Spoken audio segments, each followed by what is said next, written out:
Hello guys, ഞാനിന്ന് ബീഫാണ് കേട്ടോ വയ്ക്കാൻ പോകുന്നത്. ബീഫ് കറി. അതിന് ഞാനിത് ബീഫൊക്കെ അരിഞ്ഞ് മഞ്ഞൾപ്പൊടിയൊക്കെ ആക്കി ഞാൻ കുക്കറിൽ വേവിക്കാൻ വെച്ചു കേട്ടോ. വെച്ചതിന് ശേഷം ഞാനിപ്പോൾ ഒന്ന് വീഡിയോ ഒന്ന് എടുക്കാമെന്ന് വിചാരിച്ചത്. ഒരു ചൂട് വന്നതാണ് കേട്ടോ വെള്ളം ഇതിൽ.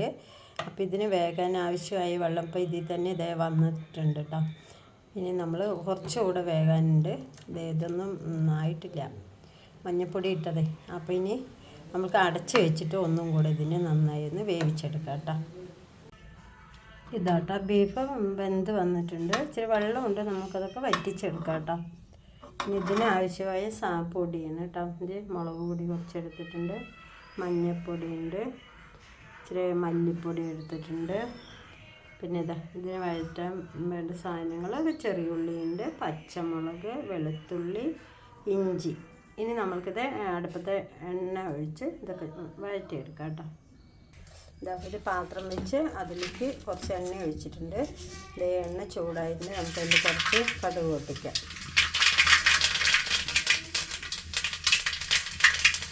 കടുക് പൊട്ടിക്കഴിഞ്ഞ് നമുക്കതിൽ കുറച്ച് കറിവേപ്പില പൊട്ടിച്ചിട്ട് കേട്ടോ. ഇതിലേക്ക് നമ്മൾ അരിഞ്ഞ് വെച്ച് ചെറിയുള്ളി ആദ്യം ഇടാം കേട്ടോ. വാട്ടിയെടുക്കാം.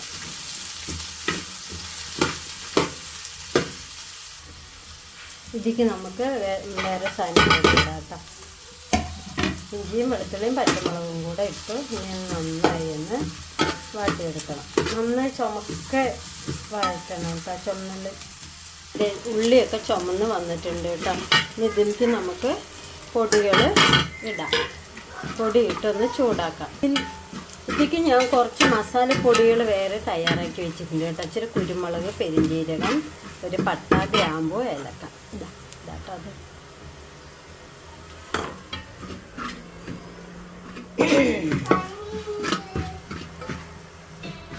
ഇതാ ഒരുവിധം മൂത്ത് വന്നിട്ടുണ്ട്. പൊടിയൊക്കെ ഒന്ന് ചൂടായിട്ടുണ്ട്. ഇതിലേക്ക് നമുക്ക് വേവിച്ച് വെച്ച ബീഫിന് ഇടാം കേട്ടോ. വേവിച്ച് വെച്ച ബീഫിന് നമുക്ക് ഇതിലേക്ക് കൊട്ടിയിട്ടുണ്ട് കേട്ടോ. ഇനി നമ്മൾക്കിതിനെ കുറച്ച് അടച്ച് വെച്ചിട്ടൊന്ന് വേവിച്ചെടുക്കാം.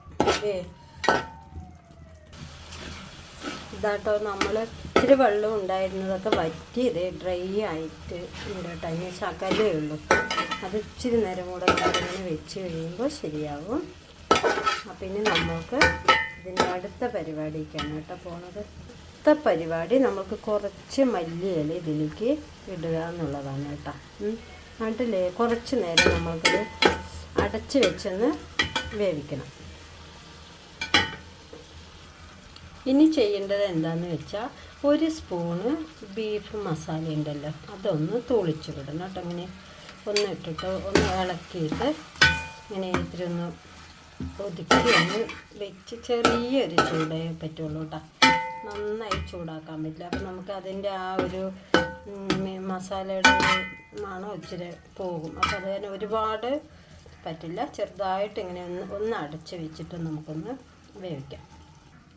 അടച്ച് വെച്ചിട്ടുണ്ട് കേട്ടോ. അതിന് ചെറുതായിട്ട് ഇനി തീ കത്തിച്ചാൽ മതി. അപ്പോഴത്തേക്കൊക്കെ ആകും. ഇത് ഞാൻ അടുപ്പിൽ നിന്ന് ഇത് മാറ്റി ഇറക്കി വെച്ചിട്ടുണ്ട്. ഇനി നമ്മൾക്ക് ഒരു ചീനച്ചട്ടി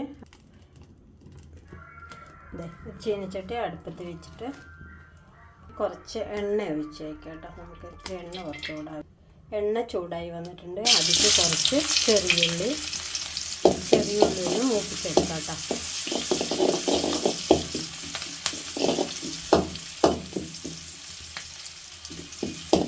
നന്നായി മൂക്കണം കേട്ടോ. ഇല്ലെങ്കിൽ ഇതിനൊരു പ്രത്യേക ഒരു മണം വേണം. ഇതിന് നന്നായി ഇങ്ങനെ മൂപ്പിച്ചാൽ പറ്റുള്ളൂ.